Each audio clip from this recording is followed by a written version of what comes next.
Bom dia, pessoal! Tudo bem? Como é que vocês estão? Aqui nesta manhã friazinha do oeste de Santa Catarina, aqui estamos com chuva. Vamos aí, pessoal, vamos esperando. Bom dia, Gilson, bom dia, Marcelo, Gilson Caramelo, tudo bem, Gilson? Pessoal, vamos mandando aqui uns aviõezinhos, vamos chamando os amigos para dizer que a gente está ao vivo, né? Para chamar os nossos amigos aqui, chamar o pessoal para estar aqui, para a gente conversar. Hoje eu quero conversar com vocês sobre dois processos, um que foi concedido, duas aposentadorias, né? E uma que foi concedido e outra que não foi concedido. E eu quero que vocês prestem atenção e vamos conversar sobre eles, né? Vamos conversar sobre eles. Eu quero passar para vocês algumas situações dentro deles que podem interessar para vocês como experiência, né? Como experiências de como proceder nos processos, certo? Vamos lá. Me ajudem aí, vamos mandar uns aviõezinhos. Eu estou aqui procurando o pessoal que mais participa das nossas lives para mandar os aviõezinhos. Me ajudem aí, gente. Vamos mandar uns aviõezinhos, chamando os amigos para estarem aqui com a gente. Vamos lá. Vamos lá. Oi, bom dia, Murilo. Tudo bem, gente? Bom dia, Jair. Bom dia, Indiamara! Tudo bem, Cláudia? Gente, vamos lá. Eu quero que vocês me falem. Suzana, Camila, bom dia, gente. Que bom que eu voltei e vocês estão chegando. Tinha saído para mandar os aviõezinhos, né? Então vamos lá. Me falem, eu quero saber de onde vocês estão falando, que o pessoal que me acompanha aqui seguido, eu quero saber. E quero dividir a minha vida com vocês e que vocês dividam a de vocês também, porque eu sei que vocês me acompanham, então vocês sabem o que eu faço diariamente, né? E vamos lá, Redenção no Pará, o Murilo, vamos lá, quero saber, Murilo, de Redenção no Pará, vamos ver o que o Murilo me pergunta aqui. Quando a pessoa vai na perícia para a BPC e consta no sistema que não foi, aí indefere, o que pode fazer? Olha só. Sabe que não é o primeiro que acontece isso, por causa desse sistema instável do INSS. Eu tenho, veja bem, quando ele chega na perícia, Murilo, ele pega uma senha, né? Para entrar lá tem a senha.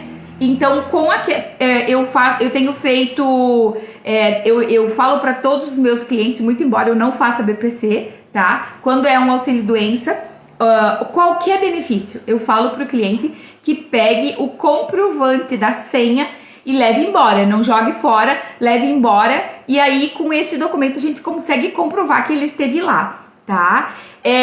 O que eu já digo para os clientes, principalmente nessa época que os peritos estavam em greve, eu falava para eles assim, ó, olha, tem celular, tira até uma foto na frente do INSS e posta nas redes sociais quem tem, ou leva o neto junto para postar, porque tu precisa ter uma prova, ou então tu vai lá e pega o comprovante lá de que tu esteve na perícia. Isso é possível, tá, Murilo? Agora, se tu não tem nada... Cláudia, de Floriano, no Piauí, Cláudia, olha só, Pará, Piauí, Foz do Iguaçu, Indiamara, Lucas Brugeller, oi, Joy, tudo bem, pessoal? Bem, Andréia, gente, se vocês tiverem perguntas, vão fazendo, mas eu quero, deixa eu ver onde é que tá chovendo também, que eu vi ali, quem é que me disse que também está chovendo aqui chuva também, Foz do Iguaçu no Paraná, né, estamos perto, aqui também tá chovendo e diz que vai baixar muito a temperatura de novo, né, gente, mas que nada, vamos lá, bem, eu queria ter feito essa live para contar para vocês sobre esse processo. Um deles, que eu quero falar para vocês sobre um processo que é uma aposentadoria por tempo de contribuição, certo? De um médico veterinário. E aí a Terra do Sol, Cláudia. O médico, então essa aposentadoria por tempo de contribuição é de um médico veterinário, certo? Jovem, né? E para ele conseguir se aposentar por tempo de contribuição e alcançar os pontos, ele trabalhou como médico veterinário toda a vida dele, né, gente? Desde que ele saiu depois da faculdade, sempre como médico veterinário. Entretanto, antes dele fazer a faculdade, ele era agricultor, né? Então, a gente tinha duas opções. E aí eu tô ali ainda com o prazo por abrir, porque eu ainda vou lutar por esse processo. Por quê? A gente conseguiu com o tempo da agricultura e eu pedi que fosse reconhecido, e olha o quanto é importante. A aposentadoria dele tinha dado, ele conseguiu alcançar antes da reforma, né, o tempo de contribuição. Entretanto, como ele tem 52 anos, é jovem, né, ele pegou o fator previdenciário e achatou a renda dele quase pelo meio. Então ele ficou com R$ 2.500 de valor de RMI, renda mensal inicial, certo? E aí é muito baixo. Então o que a gente precisava? Precisava que fosse reconhecido a especialidade, né, do médico veterinário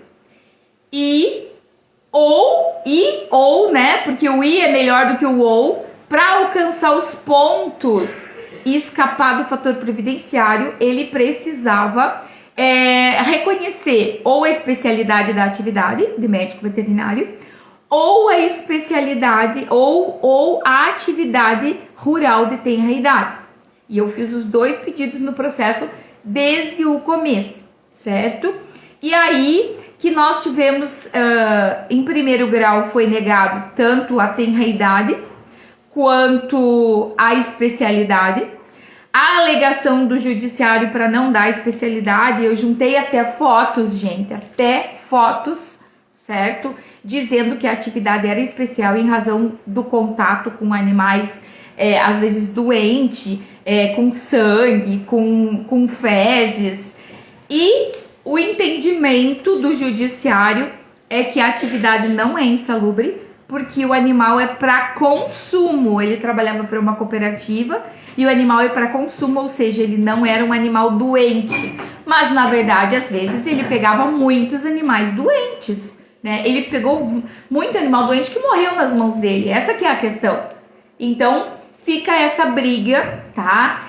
Nossa, com o judiciário em tentar reconhecer a atividade. Até 95, em razão de que era por categoria profissional, seria reconhecido, mas no caso dele, ele começou a faculdade, ele terminou a faculdade em 94, então ele tem de 94 só em diante que ele tem a atividade de médico veterinário, tá? Então não foi reconhecido, mas a tenra idade foi a partir dos 7 anos e meio, como eu pedi, até os 12. Então ele ultrapassou e a aposentadoria dele foi para R$ 4.938. De 2.400 foi para 4.900 uns quebrados, quase R$ 5.000. Se a atividade... Agora o judiciário determinou que mesmo que haja novos recursos, que seja implantado o benefício dele no prazo de 45 dias. Ok, então ele não tem nenhum prejuízo, porque em a gente fazer um recurso ainda para tentar que essa atividade seja reconhecida. Eu ainda preciso procurar um paradigma, ver se eu encontro, né? Porque eu já tentei de tudo e também não é muito fácil esse reconhecimento. E então, ok, mas o legal do que eu quero falar para vocês é que o judiciário, se você for para os TRF, os Tribunais Regionais Federais, eles reconhecem o tempo rural em tenra idade e mediante prova robusta, gente. Diferente, assim como no INSS a gente consegue muito mais. Mas no judiciário não adianta vocês irem para o juizado especial requerer tenra idade, porque vocês vão perder, certo? Agora, a nível de justiça, varas federais e TRF, vocês conseguem esse reconhecimento. Façam uma prova ajuntada de uma prova robusta e vão para o judiciário. Mas primeiro esgotem todas. Se vocês já têm o processo, digamos que já foi indeferido, aí vocês vão para o judiciário nessas situações. Lembrando que para ir para os TRF, vocês têm que ter o de valor da causa mais que 60 salários mínimos para poder ir para uma das varas federais e ir para os TRFs das regiões, certo? Essa é a primeira situação que eu queria colocar para vocês. A tenra idade tem sido reconhecido. Lutem e briguem pelos direitos dos seus clientes em todas as fases administrativas, porque atrás de um computador, atrás de um processo tem um ser humano, e esse ser humano ele tem um entendimento. Então, algumas vezes, em alguns processos vocês vão ter esse direito negado, e aí vocês vão fazer recurso para a junta de recursos e depois, se necessário for, recurso especial para as câmaras de julgamento, certo? Porque vocês vão conseguir na fase administrativa o reconhecimento em tenra idade. Se vocês têm uma situação que já não tem mais essa possibilidade, deixe de juntar os 60 salários mínimos e requeiram nas varas federais, nunca no juizado especial, porque os juízes eles não são obrigados a observar a ação civil pública que já transitou em julgado e que o INSS tem o dever de observar, certo? Bem, o que fazer quando o processo administrativo que reconhece o tempo rural de um irmão desapareceu? Ai, meu Deus! Desapareceu do INSS, Indiamara? Bem, que seriam usadas provas para o meu cliente? Bom, tu pega as mesmas provas, tá? E aí o CNIS dele tu vai ter. Porque se ele tem alguns anos reconhecido ali, no CNIS dele vai aparecer. Então tu junta o CNIS, que no CNIS vai aparecer lá, período rural, digamos, sei lá, de 74 a 80, reconhecido. Nós aqui no sul do país, aqui onde eu moro, gente, que fica próximo, Bom dia, Rita! Aqui fica próximo a Chapecó. Antigamente a nossa agência precisa das provas. Daí fica complicado, que é exatamente isso que eu vou te dizer. Olha o que eu costumo fazer. Eu tenho situações assim também, e a agência de Chapecó lá pelos idos anos de 2005, Chapecó teve uma enchente e o INSS fica num local, numa baixada, e aí inundou tudo, e os arquivos ficavam no subsolo ainda por cima, né? E aí se perdeu milhares de processo administrativo. Então, às vezes, quando a gente precisa da prova de um irmão para outro irmão, a gente vai atrás, né? E eles dão uma declaração dizendo que não tem, em razão da enchente, e nos dão uma cópia do BO que foi feito na época também na polícia por causa da enchente. E eu faço prova disso, tá?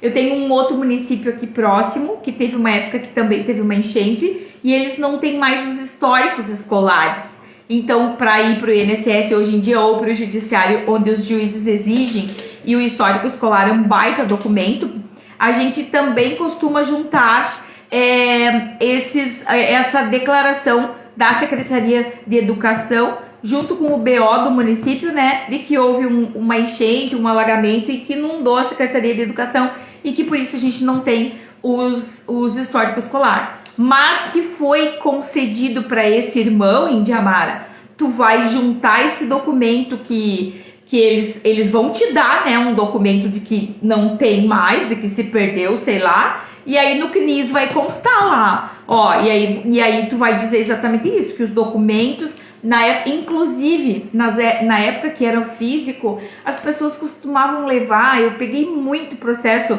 bem antigamente, assim, eu comecei a advogar numa época em que até o xerox era caro, eu não tinha xerox no escritório, Então as pessoas tinham um monte de documento e se juntava os originais, tá? Às vezes era mais barato do que ir fazer xerox.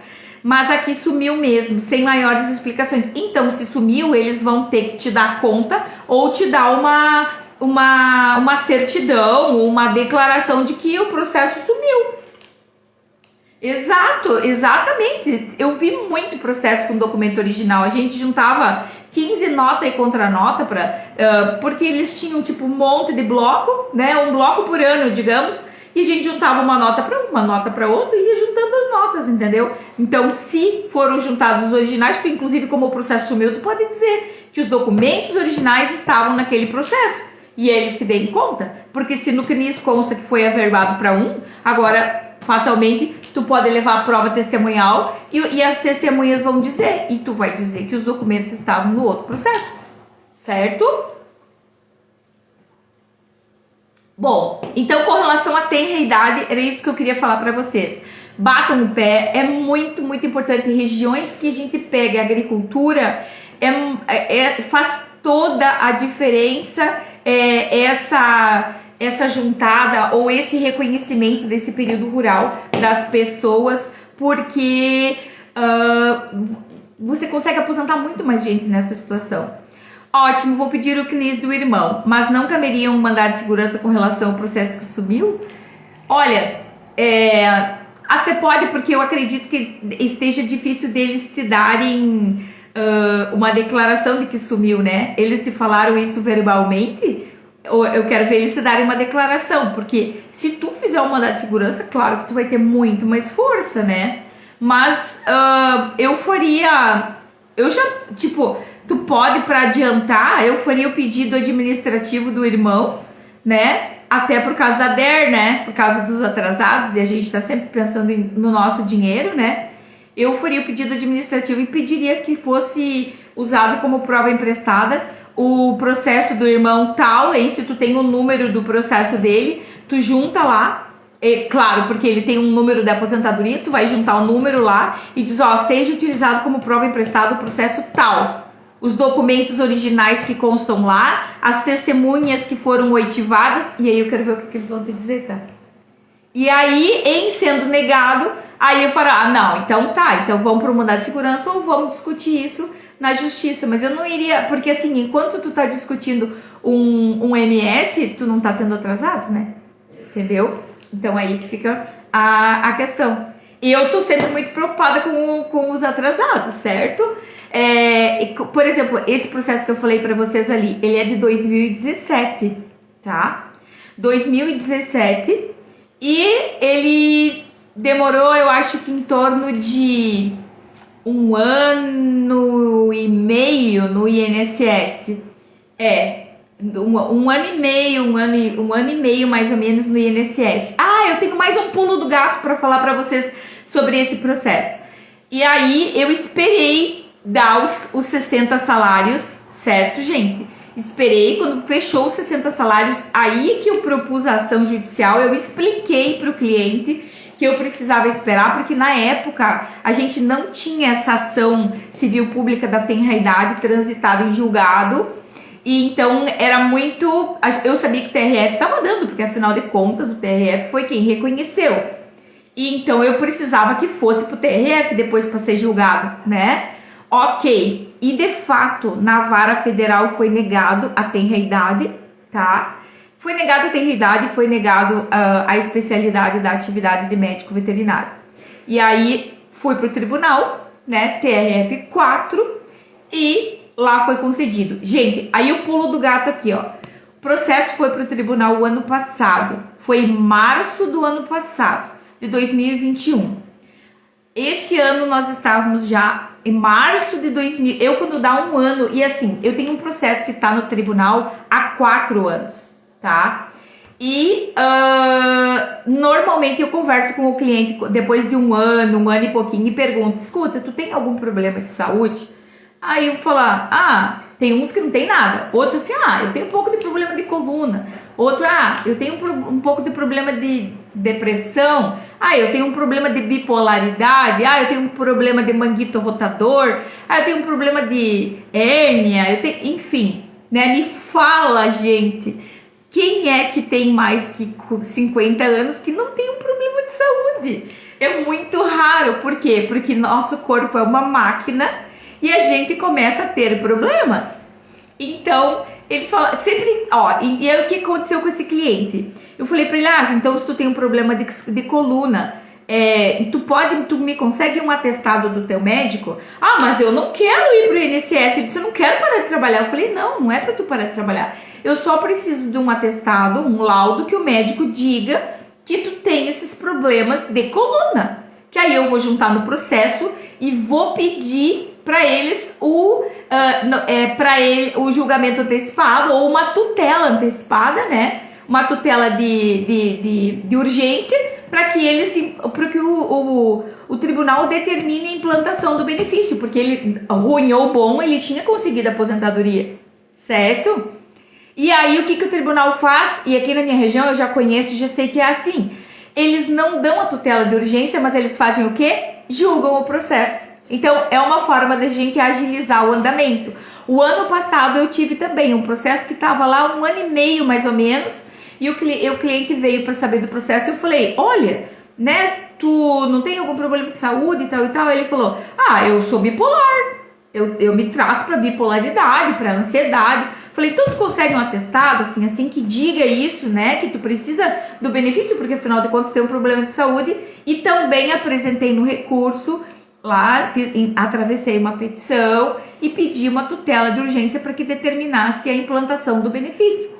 E aí o tribunal fez o quê? Julgou o processo, certo? Então fica um pulo do gato para vocês, quando o processo estiver em fase de recurso, estiver demorando, atravessa uma petição e pede uma tutela de urgência e eles não vão te dar, mas eles vão julgar o processo, certo? Então, quando eu atravessei a petição, em questão de 30 dias, o processo foi julgado e agora tá ali com a aposentadoria, certo? Bem, o segundo processo que eu quero contar para vocês é uma aposentadoria híbrida, gente. Essa aposentadoria híbrida é da avó de uma pessoa que me acompanha aqui nas redes sociais. Ela estava assistindo uma live minha falando sobre aposentadoria híbrida e ela disse, não, mas peraí, nós netos, aí ela marcou uma consulta, nós netos estamos contribuindo para minha avó faz 10 anos, ela disse. Né? Mas a minha avó lá de infância e depois que ela casou com meu avô, eles ficaram anos na agricultura e depois que eles foram para a cidade. E a avó dela agora tem 80 anos e eles começaram a contribuir para a avó com 70. Então veja, e aí ela disse, então daria híbrida para minha avó? Dá. Olhei, analisei, ela tinha contribuições, 10 anos de contribuição e contribuição do modo simplificado dona de casa 5%, gente, tá?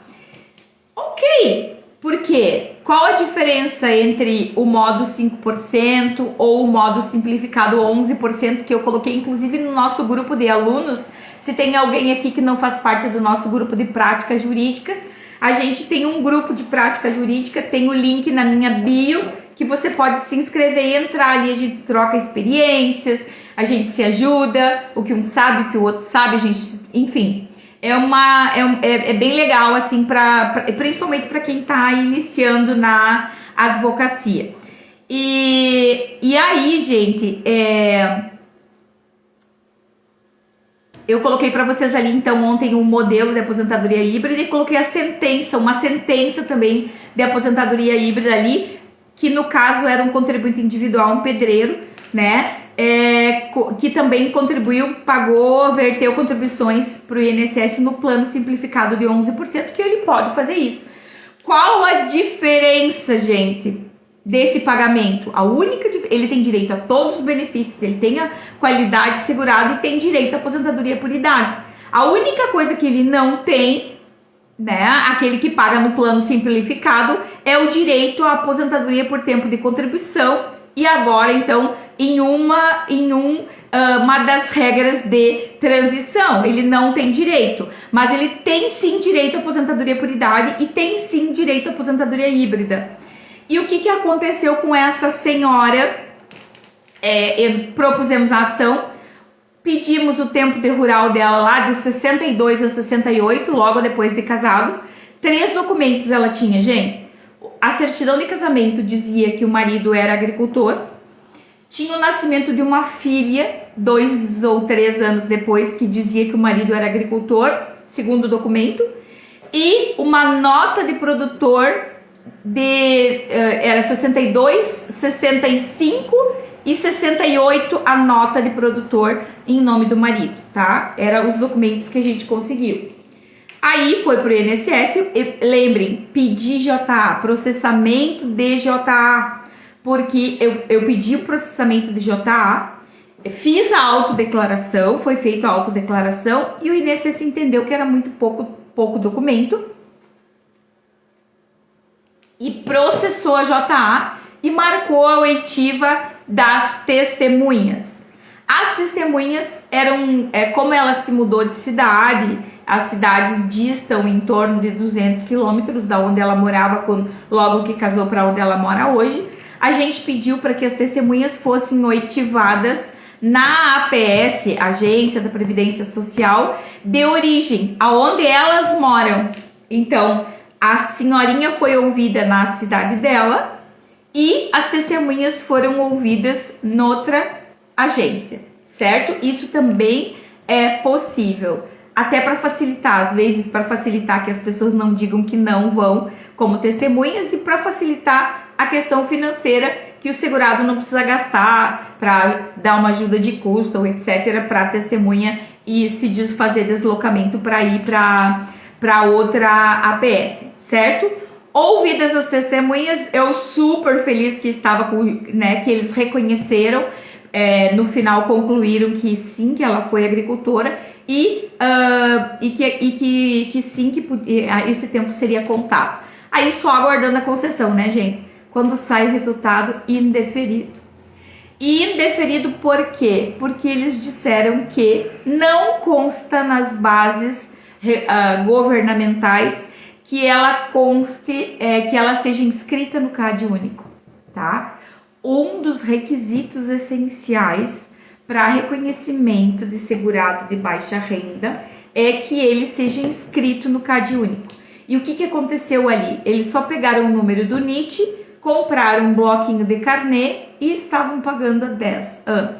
Então lembrem, quando vocês indicarem para um cliente de vocês que pode fazer o pagamento pelos planos simplificados, principalmente esse da dona de casa de baixa renda, quando essa família ganha até 2 salários, vocês precisam explicar para eles que eles precisam ir na assistência social do município e fazer a inscrição no CAD único, certo? Ontem à tarde eu passei, tava até bem sumidinha, né?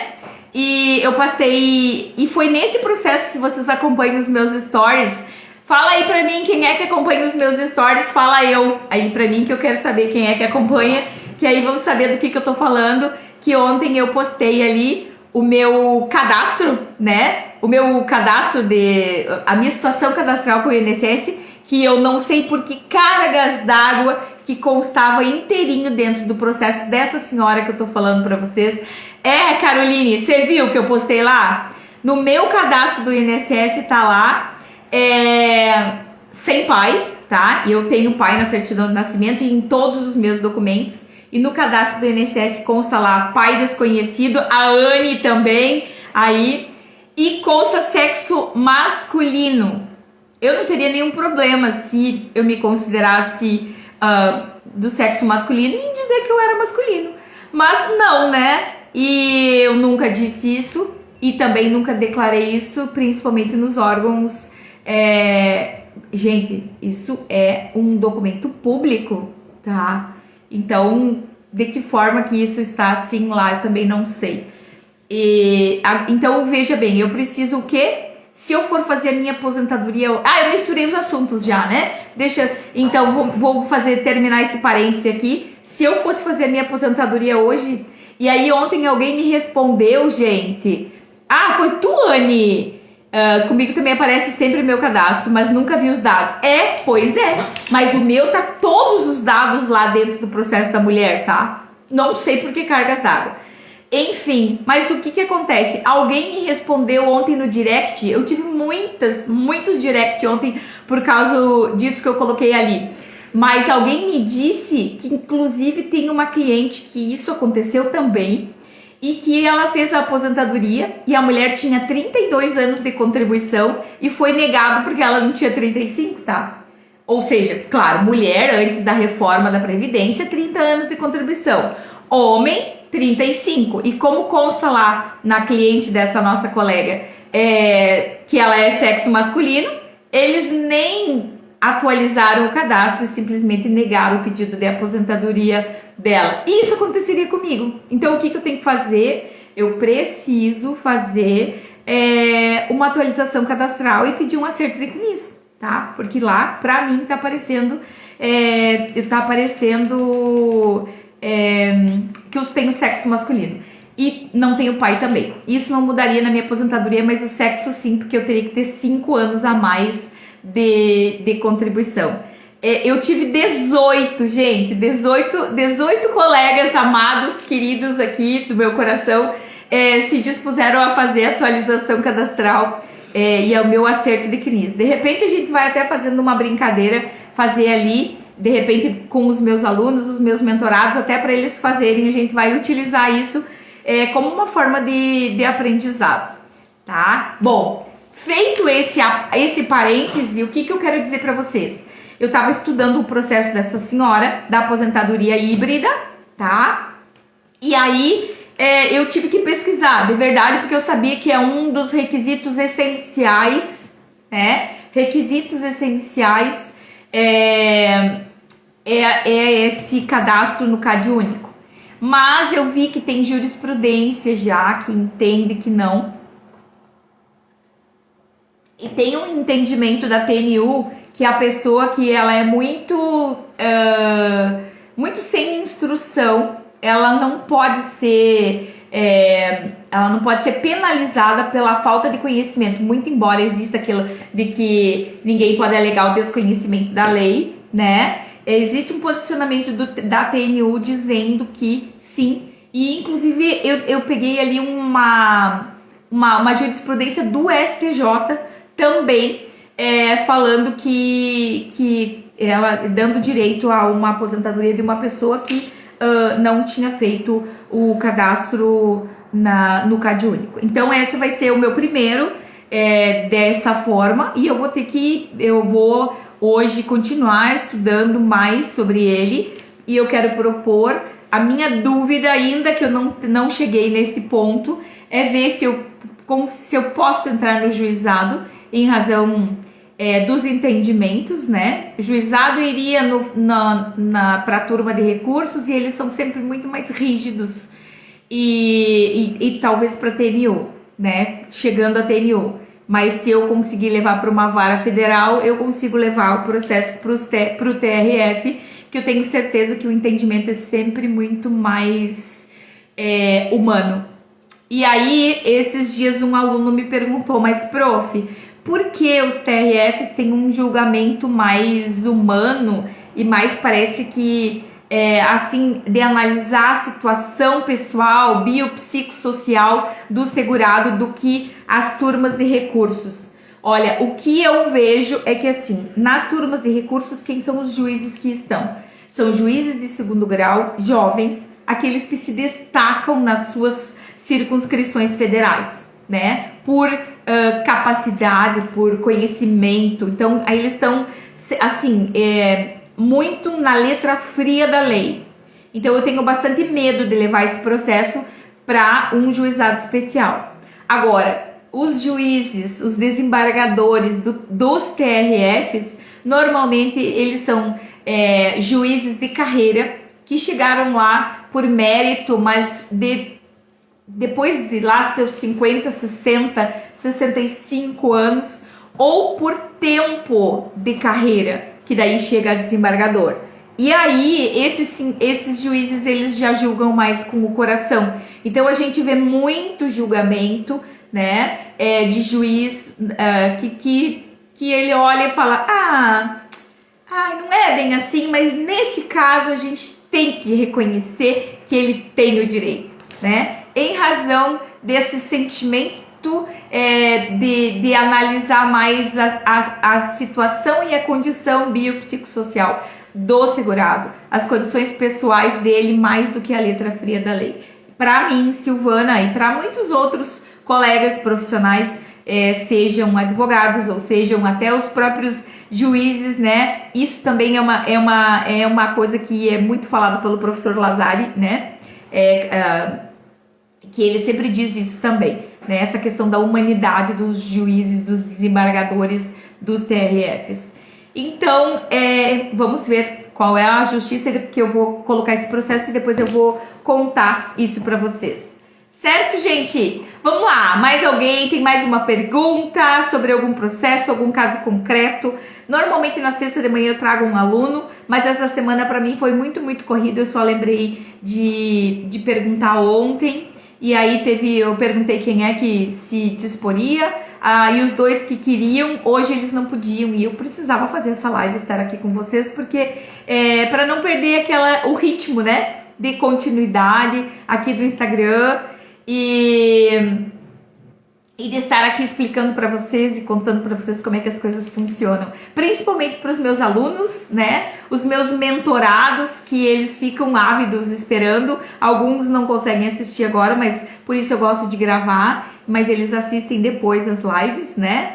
E também quero dizer que essa semana eu não consegui responder ainda. Quem me perguntou sobre a mentoria, né? Tem várias pessoas me perguntando. Eu não tenho turma aberta agora, gente. Não é que tu pode entrar sempre que tu quiser. Eu pego alguns alunos e vou, porque é uma transformação. O que eu quero é transformar quem entra na minha mentoria. 6 meses para você entrar de um jeito e sair transformado no final. E aí eu estou agora dando aulas, né? Tenho 2 turmas em andamento e a gente vai abrir uma nova turma no começo de julho, tá? Já logo a gente vai divulgar aí, dias 4, 5, 6 e 7, eu vou fazer a jornada do advogado 10K, né? E nessa semana eu vou mostrar para vocês um pouquinho assim, vou dar aulas gratuitas e vou mostrar para vocês como é que funciona essa mentoria do advogado 10K. Então, existe uma lista de espera que vocês podem preencher, um formulário de lista de espera se tiverem interesse, que depois, quando eu lançar uma nova turma, eu vou analisar e com certeza vou analisar com carinho o pedido de cada um de vocês, tá bom? Vamos ver, Rita, o que a Rita pergunta aqui? Doutora, tem um cliente que no CNIS só aparece a data de início, mas não aparece a remuneração e nem a data fim. Bom, Rita, isso daí você precisa pedir você precisa fazer um acerto de CNIS, tá? Faz um acerto de CNIS e se ele trabalhou na prefeitura, mais fácil ainda, porque de toda sorte existe muito problemas, porque os municípios eles mandam em muitos blocos, sabe? Os funcionários. Então, o que tu vai ter que fazer? Tu tem que pedir uma CTC no município. CTC é certidão de tempo de contribuição, que tenha lá ano a ano e mês a mês todas as contribuições e todos os meses que ele trabalhou, de quando a quando, com data inicial e data final. E aí você vai fazer um acerto de CNIS, certo? É isso que tu tem que fazer lá. O reconhecimento, a Indiamara está perguntando como está na prática o reconhecimento do tempo de contribuição do período de serviço militar. O tempo de serviço militar, ele é considerado como tempo de serviço, tá? É considerado como tempo de serviço reconhecidamente, até porque eles recebem salário, né? E eles não tinham o pagamento eles estão a serviço do governo, né, a serviço do nosso país. Então, eles têm esse reconhecimento, sim, tá? Porque é de órgão federal para órgão federal. Outra pergunta que me fizeram, que eu vou aproveitar para colocar aqui, é como é que está o reconhecimento do tempo de serviço em escola agrícola. Bom, escola agrícola nós temos duas situações. Tem aquelas escolas agrícolas que são particulares e tem as escolas agrícolas que são públicas, tá? Então, toda escola agrícola pública, ela recebe, ou que seja, ela pode ser uma parte privada, mas que ela receba dinheiro público para ter os meninos ou os estudantes lá. Existe daí sim a possibilidade, está sendo reconhecido como tempo de serviço esse de escola agrícola pública, tá? Eu tenho vários casos que eu já consegui também, mas já tenho alguns casos que eu tentei de escola agrícola, mas como era escola agrícola particular, a gente não obteve êxito. Vamos ver o que mais. Independente do período, Indiamara, olha, tudo que a gente pega de agrícola ou de rural, não, os tempos de serviço que eu peguei até agora eram bem antigos, né? Porque as pessoas que estão buscando se aposentar agora é o pessoal que serviu o exército antes da nova Constituição. Agora eu não saberia de verdade te dizer como é que tá essa situação. Como se tu dissesse hoje, eles contribuem, recolhem INSS. Não sei te dizer, tá? Não sei efetivamente te dizer como é que tá essa situação do exército hoje. Bem, vamos ver. Nossa, o tempo passa muito depressa, né? Estamos quase batendo 1 hora aqui. Se alguém tem mais alguma pergunta, se alguém tiver interesse em preencher uma ficha de inscrição da lista de espera para a mentoria, para a minha próxima turma de mentoria, é só me pedir no direct ou ali no grupo, no nosso grupo de prática jurídica, que eu passo para vocês, tá bom? Gente, então sexta-feira, né? Sexta-feira, chuvosa aqui no sul, mas com muito calor no coração. Eu desejo para vocês todos um final de semana maravilhoso e de muitas bênçãos, de muita paz e de muito trabalho ou de muito descanso, certo? Um beijão enorme para todos vocês e fiquem com Deus.